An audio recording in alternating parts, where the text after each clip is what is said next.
They stopped checking the time after the second hour. Not because it didn't matter, but because it did too much. Every movement drew fire. Every attempt to reposition failed. Ammo was low. Options were fewer. And the radio had gone quiet for too long, until a single voice cut through the static. If you've ever waited for help that might not come, type "hold" below. The position had become a problem before they fully understood how. That was the nature of the terrain, a compressed, obstacle-dense environment where the geometry of the fight changed faster than the ability to map it. What had been a viable approach corridor became a kill zone in a matter of seconds, and the response to that had been a repositioning that put the squad in a location that was defensible in the immediate term and increasingly untenable in every other way. They were alive. They were together. They were not going anywhere. Fire was coming in from multiple directions. Not concentrated, the threat wasn't a single massed force applying coordinated pressure. It was distributed, layered, positioned across enough of the surrounding terrain that any movement toward one gap exposed the squad to another angle. The squad had worked through it the way trained people work through geometry problems in the field, systematically, testing each option against the available information, looking for the sequence of movements that would thread through the threat without presenting a clean target to any of the positions holding them down. Every option produced the same result.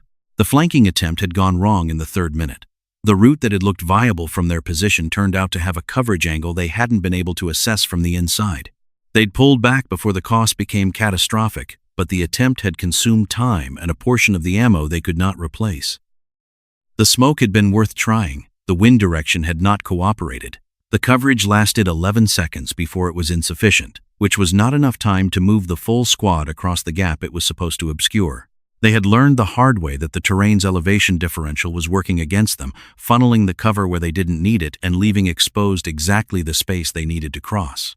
Ammo state was declining. Every soldier in the squad knew their own count. Nobody was announcing it. There was no utility in broadcasting a deteriorating number to people who already knew their own situation was deteriorating. But the knowledge sat in the position with them like an additional weight. The margin of error that ammo provides in a complex engagement had been narrowing since the first attempt, and the narrowing was not going to reverse itself. They had been calling for support since the beginning. The calls had gone out correctly, through the correct channel, with the correct information about position and threat assessment and urgency level. The channel had received them. The channel had produced no response that translated into anything arriving in the physical space where the squad needed something to arrive. The radio sat in a state that was technically active and functionally silent. In an environment where isolation is not uncommon, where communication windows open and close with terrain and equipment, and the density of what's happening in the wider operational picture in that environment, a quiet radio is not a surprise. It is a fact to be managed. The squad had managed it and continued to manage it, and the management of it was producing diminishing returns in proportion to how long it had been going on. They held their position because there was nothing else to hold. The second hour was harder than the first, in the specific way that sustained engagement is always harder than initial contact. In the first hour, there is adrenaline doing its proper job, sharpening attention, compressing time, producing the focused intensity that allows people to function effectively inside threat levels that would otherwise overwhelm cognition. The body performs well in the first hour. It is doing exactly what evolution designed it to do. In the second hour, the body begins to present the bill. Not dramatically, the degradation is not a sudden collapse, but an accumulation. Reactions that were instant become fractionally slower. The peripheral attention that tracks multiple angles of threat simultaneously begins to narrow slightly toward the most immediate stimuli. Decision-making under pressure, which had been operating at close to peak efficiency, begins to carry the small additional weight of fatigue, not enough to produce obvious errors, but enough to make the obvious errors more likely if the situation produces them. One member of the squad had taken a hit. Not serious, not the kind that removes a person from the fight or requires more resources than the squad could spare. But the wound had degraded mobility in a way that complicated every potential movement option. The scenarios that had already been tight now required accounting for a member who could move, but not at the pace the geometry demanded. The math of each option had gotten worse.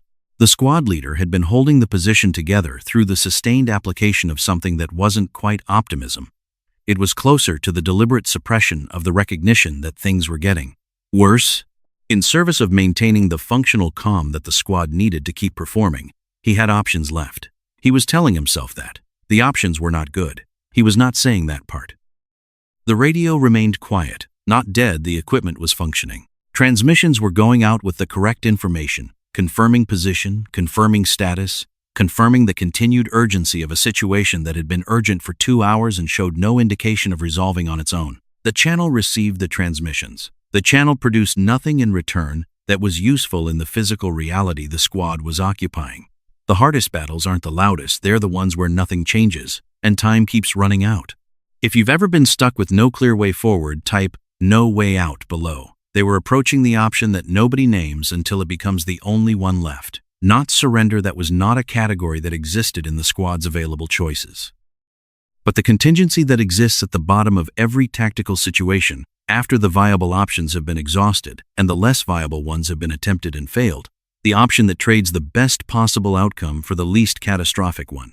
That calculus was becoming the dominant calculation, and the squad leader was beginning, with the quiet, controlled precision of a person who is not yet ready to make a decision, but is preparing to be, to work through its parameters. The radio crackled.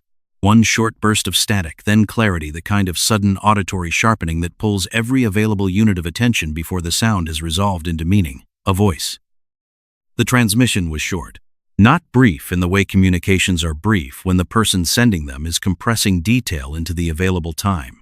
Brief in the way that communications are brief when the person sending them has already determined that every word beyond the minimum is a word the situation can't afford. A call sign, a position reference, a single line of intent. The squad leader processed it in the time it took him to hear it. She was already in the operational area.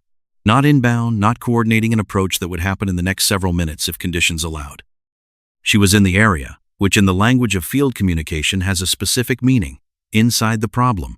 Already committed, already moving. The distinction matters because the squad had been in the area for 2 hours without a solution, and the information that someone else had entered the same space was either the beginning of something changing, or it wasn't anything at all. Nobody in the squad could see her. The terrain that had been working against them was working for her, in the way that terrain works for people who know how to use it, providing the same coverage and concealment that had made their own position untenable if held too long. But that became an advantage when used the way it was designed to be used, briefly, deliberately, as a sequence of temporary positions rather than a fixed location. Then, one of the threat angles went quiet. Not silenced dramatically, not in the way that a high-volume engagement ends. Quiet the way a pressure point goes quiet when the source of the pressure has been removed from a specific position, cleanly, completely, without the gradual reduction of fire that would indicate suppression. The angle was live and then it wasn't. The squad felt the shift before they identified its cause. The distributed pressure that had been holding them in place was no longer fully distributed. One component of the threat's coverage had been removed from the equation, and the geometry of the position had changed, not enough to produce a clean solution, but enough to produce the beginning of one. The gap that had been impossible to hold open long enough to be useful was now a different size. She wasn't engaging everything. That was the thing that became clear as the picture developed. She was not attempting to resolve the entire tactical situation through direct engagement with every threat element in the area. She was doing something more specific and more difficult, identifying the components of the threat that were providing the most critical coverage of the squad's position, and addressing those components in the order that would most rapidly change the squad's available options. Not fighting the battle, changing its shape. The squad began to move in segments. Not the full movement that earlier attempts had required, the incremental repositioning that the shift in threat geometry was now making possible. Each piece of the squad using the reduced pressure from the cleared angle to reach a position that made the next segment of movement viable. The leader wasn't directing toward a predetermined endpoint. He was following the logic of what was opening up in front of them, which was itself following the logic of what she was doing in terrain they still couldn't see. She didn't communicate again. No status updates. No requests for confirmation. No coordination that would have required the squad to respond in ways that would interrupt their movement or expose their intentions to the threat elements that were still active. She operated at a remove from the squad's channel, in the way that someone operates who understands that the help they're providing is most useful when it doesn't require the people being helped to manage it. The last viable angle of fire against the squad's extraction vector was removed, with the same clean efficiency as the first. The route opened. The squad moved. They came out the other side of the position intact, the wounded member carried by 2 others. The movement completed at the pace the terrain demanded, rather than the pace they would have chosen, and behind them, The area that had held them for 2 hours was quiet in the specific way that a position goes quiet when the fight inside it has finished. The radio had not transmitted again. Clear of the position, the squad leader called back through the channel. The transmission was short: position confirmed, squad intact, extraction complete, the minimum required to close the loop on a situation that had been open for 2 hours and was now finished. He added the call sign at the end, because that was protocol, because the record needed to reflect who had been operating in the area. No response came back. Not a failed transmission, the channel was clean. Simply no return communication on the frequency she had used, which was the communication equivalent of a door that had been opened for a specific purpose and had closed again when the purpose was served. She had entered the operational area, done what the situation required, and departed from both the area and the channel with the same economy she had brought to everything else. Nobody in the squad had seen her. Not a glimpse, not a silhouette, nothing that the terrain and the tempo and the way she had moved through both had allowed to be seen. The threat elements she had engaged had encountered her. The angles she had cleared were cleared. The result of her presence was written into the physical reality of the position they had just vacated in terms that were unambiguous and unreviewable, but she was not there. The leader wrote the call sign into the after-action record. That was all that was required, all that was possible. A call sign, a time, a notation that an asset had been operating in the area during the engagement window. The documentation would reflect the minimum because the minimum was what existed. There was no name to add to it, no face to put with it, no account of what had been done that went beyond the results the squad had experienced directly. They knew what the call sign meant. They knew who had been in the area. They didn't need anything else to know that.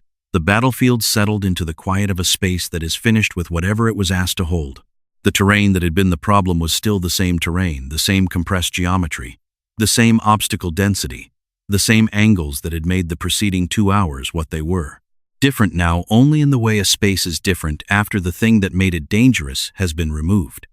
Real help doesn't always arrive loud. Sometimes it shows up exactly where it's needed and nowhere else. The difference isn't who fights the hardest. It's who understands the fight the best. Subscribe to Steel Heart Stories, Emma, for more stories where precision matters more than power.